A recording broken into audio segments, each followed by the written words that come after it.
जय Hind and hello guys, स्वागत है आपका आपके अपने YouTube चैनल ज्ञानदेह होस्ट में। एंड इस वीडियो के अंदर आपको बताने वाला हूं ISRO scientist engineer recruitment 2026 apply online process के बारे में कि कैसे आपको इस नई वैकेंसी का फॉर्म फिलअप करना है। गाइस, ये वैकेंसी आपकी 175 पोस्ट पर निकाली गई है एंड कैंडिडेट इसमें ऑल इंडिया से अप्लाई कर पाएंगे। तो आप वीडियो को देखते रहिए, यहाँ पर आपको पूरी जानकारी बहुत ही अच्छे से दी जाएगी। गाइस, अगर आपने अभी तक वीडियो को लाइक शेयर नहीं किया हो तो कर दे और चैनल को सब्सक्राइब करके बेल आइकन ऑन कर ले। इसके बाद जो लिंक मैंने वीडियो को डिस्क्रिप्शन में दिया है आप ओपन कर लेना, आपके सामने इस वैकेंसी की पूरी जानकारी आ जाएगी। तो जैसे कि मैंने आपको बताया कि साइंटिस्ट इंजीनियर की 175 पोस्ट पर यह भर्ती निकाली गई है और आप लोग इसका फॉर्म 27 अगस्त से लेकर के 16 सितंबर 2026 तक भर पाएंगे। फिर आप देख सकते हैं कि साइंटिस्ट इंजीनियर की किस डिसिप्लिन में कितनी वैकेंसी है और अप्लाई करने के लिए उस पर क्या क्वालिफिकेशन चाहिए।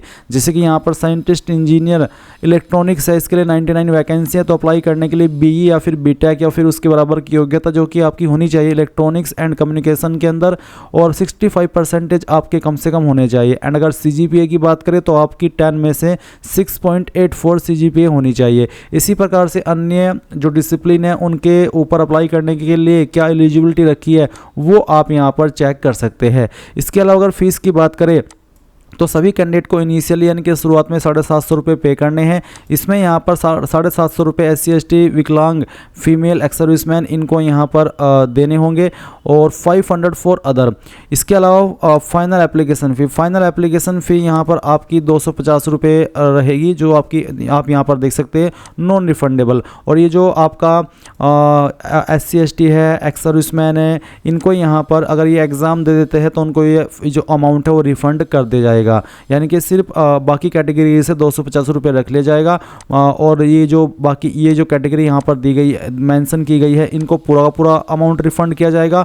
एंड जो जनरल OBC रिवोल्यूशन को 500 रुपये रिफंड हो गया, यानी कि 250 रुपये रख लिए जाएंगे और बाकी कैटेगरी को पूरा का पूरा अमाउंट रिफंड कर दिया जाएगा। बस उनको एग्जाम अटेंड करना है, अब चाहे वो आप फेल करें या फिर पास करें। एज लिमिट आपकी 18 से 28 साल के बीच रखी गई है। सिलेक्शन आपका कैसा होगा उसके बारे में आपको जानकारी दी गई है। अब अगर आप इसमें एलिजिबल है सभी जानकारी जानने के बाद और ये फॉर्म भरना चाहते हैं तो इंपॉर्टेंट लिंक के सेक्शन से अप्लाई ऑनलाइन लिंक ओपन करेंगे। अब गाइज आपके सामने यहाँ पर ऑफिशियल पोर्टल आ जाएगा जहाँ से आपको आपका फॉर्म अप्लाई करना है। यहाँ पर आ जाने के बाद आप इसकी इंपॉर्टेंट डेट्स यहाँ पर भी देख सकते हैं। एंड अगर आप एडवर्टाइजमेंट रीड करना चाहते हैं तो आप to read advertisement click here इसके ऊपर क्लिक करेंगे एंड आपके सामने इसका ऑफिशियल नोटिफिकेशन आ जाएगा जहाँ पर आप और भी अच्छे से देख सकते हैं कि कौन सी पोस्ट के अंदर कितनी वैकेंसी किस कैटेगरी के अंदर है और उसका पोस्ट कोड क्या है। अप्लाई करने के लिए क्वालिफिकेशन क्या चाहिए, हिंदी और इंग्लिश दोनों लैंग्वेज के अंदर सारी जानकारी आपको यहाँ पर दी गई है। अब चाहे वो आपकी एज लिमिट की हो, आपकी फ़ीस की हो, आपकी सिलेक्शन प्रोसेस की हो, पूरा का पूरा डिटेल यहाँ पर आपको दिया गया है। तो एक बार अगर आप नोटिफिकेशन चेक करना चाहे तो कर लीजिएगा। अभी हम बात करते हैं अप्लाई के बारे में। तो यहाँ पर जब आप इस पोर्टल के ऊपर आ जाएंगे आपको रजिस्टर इसके ऊपर क्लिक करना है। देन इस तरह से प्रोसेसिंग होगी, आप इसको होने दीजिएगा। अब आप यहाँ पर देखेंगे पोस्ट नेम, तो आपको सेलेक्ट करना है कि आप इनमें से किस डिसिप्लिन पर अप्लाई करना चाहते हैं, जैसे कि इलेक्ट्रॉनिक्स, मैकेनिकल, कंप्यूटर साइंस। तो जिस पर भी अप्लाई करना है वही आप सेलेक्ट कर लीजिए। फिर कैंडिडेट एप्लीकेंट फुल नेम, यानी कि आपको पूरा नाम यहाँ पर एंटर करना है अपना 10th के सर्टिफिकेट के अकॉर्डिंग। इसके बाद आप आपका मोबाइल नंबर डालेंगे, मोबाइल नंबर दोबारा डाल करके वेरीफाई करेंगे। अल्टरनेट मोबाइल नंबर के अंदर अगर आप कोई अन्य नंबर देना चाहते तो आप यहाँ पर डाल देंगे, नहीं तो आप चाहे तो इस ऑप्शन को खाली छोड़ सकते हैं। फिर आप आपका ईमेल एड्रेस डालेंगे और ईमेल एड्रेस को भी दोबारा डाल करके वेरीफाई कर देंगे। इसके बाद आपको जनरेट OTP इसके ऊपर क्लिक करना है। इसके बाद आपके सामने कैप्चा ऑथेंटिकेशन का इस तरह का पेज आएगा। आपको जो भी कैप्चा आपकी डिस्प्ले के ऊपर देखने को मिले वो यहाँ पर डालना है और उसके बाद सबमिट कर देना है। फिर यहाँ से आप ओके करेंगे एंड देन देखेंगे कि आपको आपके नंबर और ईमेल के ऊपर OTP सेंड किए है। तो आप यहाँ पर पहले मोबाइल के ऊपर जो OTP आया वो डाल करके वैलिडेट के ऊपर क्लिक कर दीजिए। फिर ईमेल वाला OTP डालिए और वैलिडेट के ऊपर क्लिक करके इसको भी वेरीफाई कर दीजिए। इसके बाद आप डिक्लेरेशन में नीचे की तरफ आएंगे, आई एग्री इसके ऊपर क्लिक करेंगे, ये सिक्योरिटी कोड डालेंगे और रीवेरीफाई इसके ऊपर क्लिक कर देंगे। इसके बाद आप देखेंगे कि जो इन्फॉर्मेशन अभी आपने भरी, चाहे वो पोस्ट नेम हो, आपका नाम हो, नंबर या ईमेल हो वो आपके सामने है। आप इनको डबल चेक करने के लिए इन बॉक्स के ऊपर टिक करेंगे। इनका टिक करने का मतलब है कि हाँ आपने डबल चेक कर लिया है और आपके अकॉर्डिंग ये जानकारी सही है। फिर आप यहाँ से सबमिट करेंगे, आई एग्री इसके ऊपर क्लिक कर देंगे, यहाँ से ओके करेंगे और फिर आप देखेंगे कि जो आपका रजिस्ट्रेशन है वो सक्सेसफुल हो चुका है। यहाँ से अब आप इसको क्लोज कर दीजिए। क्लोज करने के बाद गो टू एप्लीकेशन इसके ऊपर क्लिक कीजिए। फिर से प्रोसेसिंग होगी जहाँ पर आपको बेस्ट ब्राउज़र रिकमेंड किए जाते हैं कि आप इन ब्राउज़र के अंदर इस फॉर्म को बेहतर तरीके से फिल कर सकते हैं। तो अब आप यहाँ पर स्क्रॉल करके नीचे की तरफ आएंगे और बाकी की जानकारी भरेंगे, जैसे कि आपको आपका जेंडर सेलेक्ट करना है, मेल फीमेल या ट्रांसजेंडर। इसके बाद डेट ऑफ बर्थ आपकी क्या है वो आप कैलेंडर के ऊपर क्लिक करके सेलेक्ट कर लेंगे, पहले ईयर फिर मंथ और उसके बाद में डे। एंड देन देखेंगे नेशनलिटी, तो इसमें आपको सिटीजन ऑफ इंडिया इसके ऊपर क्लिक करना है। फिर आप देखेंगे रिजर्वेशन कैटेगरी, तो जो भी आपकी कास्ट कैटेगरी है जैसे कि general, OBC, EWS, SC, ST जो भी है वो आप सिलेक्ट कर लेना। फिर आप देखेंगे यहाँ पर पर्सनल डिटेल में जो भी आपका फादर नेम है वो आपको एंटर कर देना है। पूरा नाम आप डाल देना 10th के सर्टिफिकेट के अकॉर्डिंग और फिर यहाँ पर आपकी माता जी का नाम आपको डालना है। फिर आप यहाँ पर देखेंगे मैरिटल स्टेटस आपके सामने है, तो जो भी आपका स्टेटस है वो आप यहाँ पर सेलेक्ट कर लीजिए। रिलीजन आपका क्या है वो आपको यहाँ पर सेलेक्ट कर लेना है। इसके बाद यहाँ पर आती है टेस्ट सिटी प्रेफरेंस, तो पहले आपको अपनी फर्स्ट चॉइस सेलेक्ट करनी है कि मैं इस स्टेट के अंदर अपना एग्जाम सेंटर चाहता हूँ।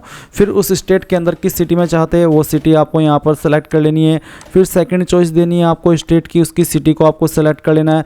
थर्ड चॉइस देनी है स्टेट की और फिर सिटी को प्रेफरेंस दे देनी है। अब नीचे की तरफ आएंगे और आपको बताना है कि क्या आप एक PWD यानी कि person with benchmark disability candidate है तो यस, नहीं तो नो करेंगे। बैंक डिटेल, यहाँ पर गाइज आपको आपकी फीस रिफंड की जाएगी, तो इसमें आपको नेम ऑफ अकाउंट होल्डर यानी कि किसके नाम पर बैंक अकाउंट है उसका नाम आपको यहाँ पर डाल देना है। बैंक नेम, कौन सा आपका बैंक है वो नाम आपको यहाँ पर डाल देना है। इसके बाद कंफर्म बैंक नेम यानी कि आपको दोबारा से अपने बैंक का नाम यहाँ पर लिख देना है। फिर बैंक ब्रांच आपकी कौन सी है, जैसे कि मेरी है, मैं यहाँ पर लिखूँगा कोर्ट रोड सहारनपुर, तो ये मेरी ब्रांच है।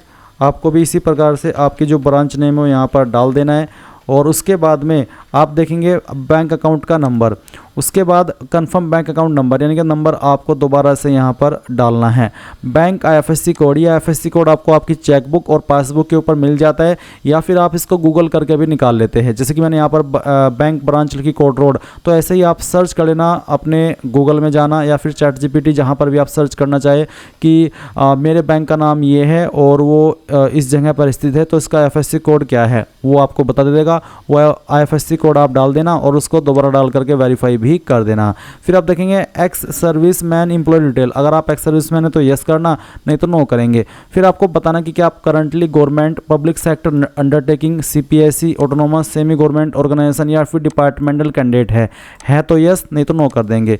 फिर बताना कि क्या आप एक सेंट्रल गवर्नमेंट के एम्प्लॉय है जिसने कि कम से कम 3 साल की सेवा कर ली है, सर्विस कर ली है, अगर हाँ तो यस, नहीं तो आप नो करेंगे। और इसके बाद सेव एंड नेक्स्ट के ऊपर क्लिक कर देंगे। अब आपके सामने यहाँ पर कम्युनिकेशन डिटेल आएगी यानी कि एड्रेस की इन्फॉर्मेशन। तो पहले आपको कोरस्पोंडेंस एड्रेस यानी कि प्रेजेंट एड्रेस फिल करना है। तो जो भी आपका प्रेजेंट एड्रेस है वो आप यहाँ पर लाइन 1 और 2 के अंदर लिख देना। मैं ये फॉर्म डेमो के लिए भर रहा हूँ तो मैंने यहाँ पर ऐसे रैंडम लिख दिया है। उसके बाद आप यहाँ पर आपकी कंट्री सेलेक्ट कर लेंगे। फिर आप किस स्टेट से है उस स्टेट को आपको सेलेक्ट करना है। बेसिकली अभी आप प्रेजेंट एड्रेस दे रहे हैं तो ऐसे में आपको जहाँ पर आप करंटली रह रहे हैं वो स्टेट आपको सेलेक्ट करनी है। फिर आपकी डिस्ट्रिक्ट कौन सी है जहाँ पर आप रह रहे हैं उसका आपको यहाँ पर डिस्ट्रिक्ट सेलेक्ट करना है और जो इस एरिया का आप रहते हैं उस एरिया का जो भी पिन कोड है वो आपको डाल देना है। फिर नीचे एक लाइन है कि क्या आपका परमानेंट एड्रेस और कोरस्पोंडेंस एड्रेस यानी कि प्रेजेंट एड्रेस सेम है। तो अगर आपका ये प्रेजेंट और परमानेंट एड्रेस एक ही है तो यस कर देंगे, बट अगर आपका प्रेजेंट एड्रेस अलग है और परमानेंट एड्रेस अलग है तो नो करके अलग से नीचे अपना परमानेंट एड्रेस फिल कर देना। फिर आप सेव एंड नेक्स्ट के ऊपर क्लिक करेंगे और यहाँ से ओके कर देंगे। अब आएगा क्वालिफिकेशन का सेक्शन। तो यहाँ पर सबसे पहले 10वीं की इन्फॉर्मेशन देनी है। तो इसमें आपको 10वीं की जानकारी देने के लिए बताना है कि आपने किस बोर्ड से आपकी 10वीं की है, चाहे वो यूपी बोर्ड हो, CBSE बोर्ड हो, SSC बोर्ड हो या फिर किसी अन्य स्टेट का बोर्ड। तो आपको आपके 10वीं के बोर्ड का नाम यहाँ पर देना है। किस डेट में आपने इस क्वालिफिकेशन को पास कर लिया था वो आपको यहाँ पर इस तरह से सिलेक्ट करना है, जैसे कि मैं आपको यहाँ पर सिलेक्ट करके दिखा रहा हूँ। इसके बाद आप यहाँ पर देखेंगे कि आपके सामने यहाँ पर इंस्टीट्यूट नेम, स्कूल नेम आ जाएगा। तो कहाँ से आपने किया है उस स्कूल कॉलेज का नाम आपको यहाँ पर एंटर कर देना है। तो जहाँ से भी किया है उसका पूरा नाम आप यहाँ पर डाल देना। सब्जेक्ट आपके पास 10वीं के अंदर क्या क्या थे उन सब्जेक्ट के नाम आपको यहाँ पर लिख देने हैं। मैं यहाँ पर डेमो के लिए 3 सब्जेक्ट लिख करके दिखा दिया हूँ। आप आपके चाहे 5 सब्जेक्ट थे चाहे 6, सभी के नाम यहाँ पर लिख देना। किसके अंदर नंबर थे, अगर परसेंटेज तो परसेंटेज, अगर सीजीपीए तो सीजीपीए सेलेक्ट करके कितनी सीजीपीए आपको आई थी वो डालेंगे और टोटल सीजीपीए क्या आती है वो डालेंगे। एंड मेरे नंबर जैसे कि मैंने कहा परसेंटेज में है तो मैं परसेंटेज सेलेक्ट कर लेता हूँ और जो नंबर मुझे आए थे वो यहाँ पर मैं एंटर कर देता हूँ। इसके बाद में कितने में से नंबर आए थे वो आप यहाँ पर टोटल मैक्सिमम मार्क्स में डाल देंगे, परसेंटेज आपकी कैलकुलेट कर ली जाएगी। अब आपको 12वीं की इन्फॉर्मेशन सेम तरीके से देनी है, तो आपने 12वीं की है फिर डिप्लोमा, तो यहाँ पर मैं 12 सेलेक्ट कर लेता हूँ। फिर आपको सेम वे में बताना है कि कौन से बोर्ड से आपने आपकी 12वीं की है, कब आपने इसको पास कर लेता वो आपको यहाँ पर सेलेक्ट कर लेना है इस प्रकार से जैसे कि यहाँ पर मैं आपको दिखा रहा हूँ। और फिर यहाँ पर आपको आपके इंस्टीट्यूट नेम को मेंशन करना है, तो ऐसा ही आपको भरना है जैसे कि आपने 10वीं की जानकारी भरी है। फिर आपको 12वीं के सब्जेक्ट यहाँ पर लिख देने हैं, किसके अंदर आपके नंबर थे वो सेलेक्ट कर लेना है। अगर परसेंटेज तो कितने नंबर आपको आए थे और कितने में से आए थे वो आप यहाँ पर एंटर कर देंगे एंड परसेंटेज आपकी कैलकुलेट कर ली जाएगी। अब नीचे आता है एसेंशियल क्वालिफिकेशन डिटेल का सेक्शन। तो यहाँ पर आपको बताना है कि टाइप ऑफ क्वालिफिकेशन आपकी क्या है, आपने 12th प्लस डिग्री की है या फिर डिप्लोमा प्लस डिग्री किया है। तो जैसे कि मैंने 10वीं 12वीं की जानकारी भरी तो मैंने 12th प्लस डिग्री की है तो मैं इसको सेलेक्ट कर लेता हूँ। अगर आपने 10वीं के बाद में डिप्लोमा किया और फिर डिग्री की तो आप डिप्लोमा प्लस डिग्री सेलेक्ट करेंगे। इसके बाद यहाँ पर क्वालिफिकेशन नेम आपको सेलेक्ट कर लेना है, फिर स्पेशलाइजेशन आपको यहाँ पर सेलेक्ट कर लेना है। उसके बाद में आपको इंस्टीट्यूट यूनिवर्सिटी नेम, तो जहाँ से आपने आपकी क्वालिफिकेशन किया है तो अपने इंस्टीट्यूट का नाम या फिर यूनिवर्सिटी का नाम आप यहाँ पर डाल देंगे। डेट ऑफ एडमिशन, कब आपने एडमिशन लिया था, अगर आपको एग्जैक्ट डेट मालूम नहीं है तो आप यहाँ पर एक एक्सपेक्टेड डेट भी डाल सकते हैं। तो इस तरह से पहले ईयर सेलेक्ट करेंगे और उसके बाद में यहाँ पर मंथ और फिर यहाँ से आपकी डे एंड फिर आएगा डेट ऑफ पासिंग, यानी कि कब आपने इस क्वालिफिकेशन को पास कर लिया था, तो वो भी आपको यहाँ पर इस तरह से सिलेक्ट कर लेना है जैसे कि मैं आपको सेलेक्ट करके दिखा रहा हूँ। उसके बाद नंबर आपके किसके अंदर है वो आप सेलेक्ट कर लेंगे, अगर परसेंटेज तो परसेंटेज एंड अगर आपके नंबर सीजीपीए में है तो आपको बताना है कि कितनी सीजीपीए आपको यहाँ पर आई थी। इस तरह से आप वो ऑब्टेंड वाली सीजीपीए डालेंगे और टोटल सीजीपीए आप यहाँ पर फिल कर देंगे। फिर आपको बताना है select course type, semester wise था या फिर ईयर वाइज, तो जो भी था वो आप यहाँ पर सेलेक्ट कर लेंगे। अगर सेमेस्टर वाइज तो सेमेस्टर एंड अगर आप ईयर वाइज सेलेक्ट करते तो फिर यहाँ पर नीचे आप देख सकते हैं ईयर वाइज मार्क्स का ऑप्शन आ जाएगा एंड आप अगर सेमेस्टर वाइज सेलेक्ट करते हैं तो आपको यहाँ पर सेमेस्टर वाइज नंबर देने हैं। और अगर आपके नंबर सीजीपीए में तो आप सीजीपीए के फॉर्मेट में भरेंगे एंड अगर आपके नंबर परसेंटेज में थे तो आपको यहाँ पर इसमें जीपीए की जगह पर परसेंटेज का ऑप्शन देखने को मिलेगा। जैसे कि चलिए अगर मैं यहाँ पर परसेंटेज सेलेक्ट करता हूँ तो मुझे बताना होगा कितने नंबर टोटल मुझे आए थे। ये नंबर मैं यहाँ पर आपको सभी ईयर के मिला करके एंटर करके दिखा रहा हूँ डेमो के लिए। आप आपके रियल नंबर यहाँ पर डाल देना इस तरह से, सभी ईयर के मिला करके ऑब्टेंड मार्क और सभी ईयर के मिला करके मैक्सिमम मार्क्स इस तरह से आपको भरने होंगे। और फिर आप देख सकते हैं यहाँ पर मार्क्स की इन्फॉर्मेशन है और आप बताएंगे कि सेमेस्टर वाइज है या फिर ईयर वाइज है।